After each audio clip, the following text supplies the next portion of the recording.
कोणत्याही परिस्थितीमध्ये महाराष्ट्राची सत्ता काबीज करायची हे एकच लक्ष्य सध्या शरद पवार यांच्या समोर आहे आणि त्यामुळेच पायाला भिंगरी लावून शरद पवार विविध मतदारसंघांमध्ये दौरे करत असून जे इच्छुक उमेदवार आहेत त्यांना आपल्या पक्षामध्ये घेत आहेत। राष्ट्रवादीच्या वाट्याला येणाऱ्या जागा तर लढवायच्याच, शिवाय शिवसेनेच्या हिस्स्याला जाणाऱ्या काही जागांवर देखील शरद पवारांचा डोळा आहे। चला तर बघूयात कोणते ते 15 विधानसभा मतदारसंघ आहेत ज्या विधानसभा मतदारसंघांवर शरद पवारांचा डोळा आहे। दापोली विधानसभा मतदारसंघामध्ये योगेश कदम शिवसेनेचे आमदार आहेत, तर 2019ला या ठिकाणी राष्ट्रवादीचे संजयराव कदम दुसऱ्या स्थानी राहिले होते। त्यामुळे दापोली विधानसभा मतदारसंघ आघाडीकडून मागून घ्यायचा असा प्रयत्न शरद पवारांचा असणार आहे। गुहागरमध्ये शिवसेनेचे भास्कर जाधव आमदार आहेत, मात्र या ठिकाणी देखील राष्ट्रवादीच्या उमेदवारांना भास्कर जाधव यांना करडी टक्कर दिली होती। त्यामुळे गुहागरवर देखील शरद पवारांचा डोळा आहे। रत्नागिरीमध्ये शिवसेनेचे उदय सामंत आमदार असून राष्ट्रवादीच्या सुदेश मयेकर यांनी त्यांना 2019ला जोरदार टक्कर दिली होती।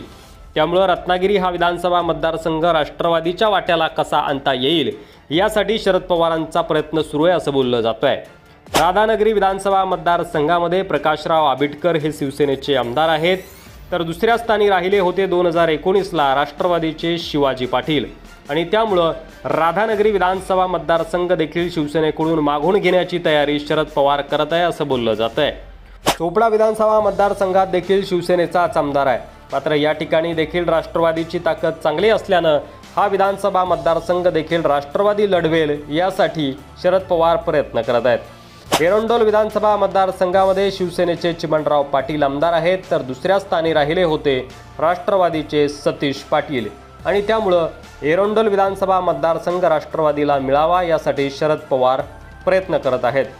पैठण विधानसभा मतदारसंघामध्ये शिवसेनेचे संदीपान भुमरे आमदार होते, ते आता खासदार झालेले आहेत, मात्र 2019ला राष्ट्रवादीच्या दत्तात्रय गोरडे यांनी त्यांना जोरदार टक्कर दिली होती। त्यामुळे पैठण विधानसभा मतदारसंघ देखील शरद पवार यांच्या डोळ्यावर आहे। वैजापूर विधानसभा मतदारसंघामध्ये देखील शिवसेनेचे रमेश बोरनारे आमदार आहेत आणि हा विधानसभा मतदारसंघ देखील लढवण्याची शरद पवारांची इच्छा आहे। नांदगाव विधानसभा मतदारसंघामध्ये शिवसेनेचे सुहास कांदे आमदार असले तरी सुद्धा एकेकाळी या ठिकाणी पंकज भुजबळ हे आमदार होते आणि त्यामुळे ही जागा राष्ट्रवादीला सुटावी अशी शरद पवारांची इच्छा आहे। कोरेगाव विधानसभा मतदारसंघामध्ये शिवसेनेचे महेश शिंदे आमदार आहेत, तर दुसऱ्या स्थानी राष्ट्रवादीचे शशिकांत शिंदे होते, यांनी त्यांना जोरदार टक्कर दिली होती। शशिकांत शिंदे लोकसभेवर निवडून गेले असते तर ही जागा मोकळी झाली असती, मात्र लोकसभेला त्यांचा पराभव झाला। त्यामुळे कोरेगाव विधानसभा मतदारसंघ शरद पवार मागतात का हे पाहणं महत्त्वाचं ठरणार आहे। पाटण विधानसभा मतदारसंघामध्ये शिवसेनेचे शंभूराज देसाई आमदार आहेत आणि ही जागा देखील शरद पवारांना हवी आहे असं बोललं जात आहे।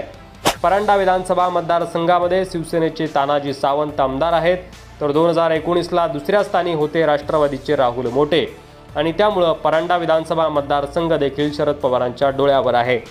पुढचा विधानसभा मतदारसंघ जो शिवसेनेचा आहे आणि ज्यावर शरद पवारांचा डोळा आहे असं बोललं जात आहे तो म्हणजे विक्रोळी। या ठिकाणी शिवसेनेचे सुनील राऊत आमदार आहेत, तर दुसऱ्या स्थानी होते राष्ट्रवादीचे धनंजय पिसाळ।